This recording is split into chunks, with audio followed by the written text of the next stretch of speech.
নমস্কার বন্ধুরা, যে যেখান থেকে আমার ভিডিওটি দেখছেন আশা করি সবাই ভালো আছেন, সুস্থ আছেন। তো চলে আসলাম দুপুরে রান্নার আয়োজন নিয়ে। আজ রান্না করব মিষ্টি কুমড়া ভাজি, তারপরে এই যে মুরগির মাংস, টাকি মাছের ভর্তা, আর সবশেষে এই যে চাপিলা মাছ সরিষা বাটা দিয়ে চচ্চড়ি করব।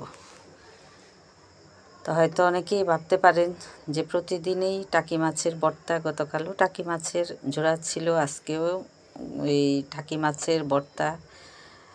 তো গতকাল হঠাৎ করে সকালে ছেলে ফোন দিল ঢাকা থেকে যে মা আমি বাসায় আসছি। তো ছেলে আমার 5 দিনের বেশি ঢাকা থাকে না, সপ্তাহটা ঘুরলেই কিন্তু ওর বুধবার পর্যন্ত, ওর এই মঙ্গলবার পর্যন্ত ওর ক্লাস থাকে, বুধ বৃহস্পতি শুক্র শনি 4 দিন সবসময় ছুটি থাকে। তো ওই ছুটিটা কাজে লাগাতে মাঝে মাঝে ফোন দিব যে আমি আসতেছি। তো কালকে সকালবেলা বলতেছে যে আমি কিন্তু এখনই বাসে উঠছি। তাই আমি ভাবলাম যে বলছে হয়তো রাতে আস্তে আস্তে রাত হবে, তো আর এতটা বিশ্বাসও করিনি। তো কালকে তো আপনারা দেখছেনই কি রান্না করছি, ভাজি টাজি এগুলি আবর যাবর কতগুলি রান্না করলাম।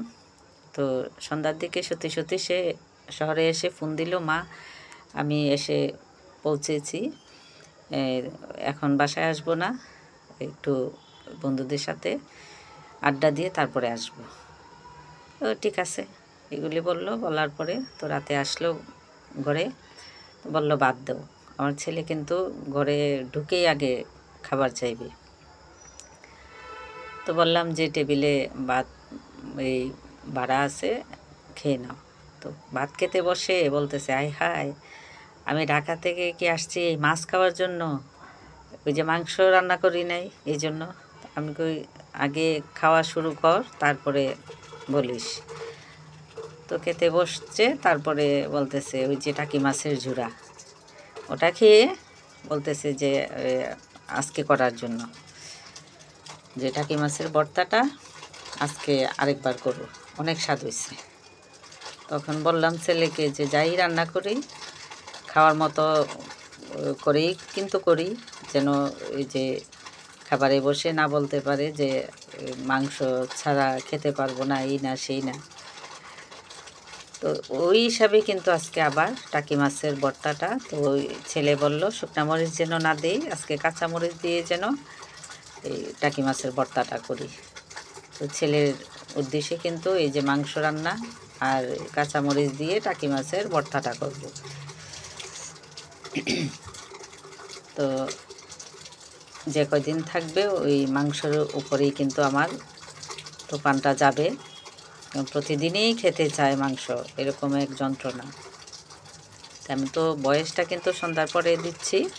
তো দুপুরে খেতে বসছে, বসার পরে আগে আইসা সবগুলি তরকারি দেখবে টেবিলে একটা একটা করে। তো মাংসটা থেকে বলতেছে যে মা মাংসটা সেই মজা হবে খাওয়ার আগেই কিন্তু। তো যখন দিলাম প্লেটে শুরু করলো খাওয়া, তখন বলতেছে যে বলছিলাম না তোমাকে যে সেই মজা হবে, সত্যি সত্যি সেই মজা হয়েছে। আমার ছেলে আবার ঝুল এতটা পছন্দ করে না, এরকম কষা কষা করে কিন্তু এই মাংস বোনা করে দিলে ওর খুব পছন্দ করে, পেট ভরে ভাত খায়। তারপরে দিলাম এই যে ভর্তাটা, এই টাকি মাছের ভর্তার প্লেটটা হাতে নিল, খাওয়ার আগে নিয়ে একটু মুখে দিল, দিয়ে কই এটা তো আরও স্বাদ কইতেছে।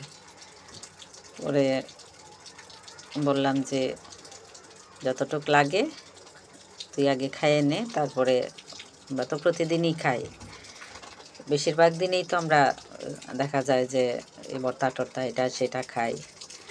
আর ওরা তো আসলে ঢাকার বাড়িতে একা একা থাকে, মেসের খাবার এগুলি তো আসলে ভালো লাগার কথাও না। তো এই জন্য ছেলে তো ঠিক আইসা পড়ে যখনই মানে মন চায় মায়ের হাতের খাবার খেতে, তখনই কিন্তু ছেলে মানে হুটহাট করে এসে পড়ে। দেখা যায় অনেক দিন আমি সারা দিন জানি না সে আসবে, হুট করে ট্রেনে উঠে যায়, আমাদের একটা ট্রেন আছে এই ঢাকা থেকে, এটা 6:30টায় ছাড়ে, আর আমাদের এখানে আইসা পৌঁছে 11টার দিকে রাতে। এইটায় উঠে যাবে, উঠে তারপরে ঠিক আইসা পড়বে। তো ছেলে মেয়ে বাসায় আসলে আসলেই তো কত কি মন চায়, মায়ের মন অনেক কিছুই মন চায়। তো আজকে জিজ্ঞেস করলাম যে এমনি লাউ ভাজি কিন্তু খেতে চায় না, বললাম যে লাউ ভাজি দিব, সব দাও সব দাও, আমি সব খাবো কইতেছে।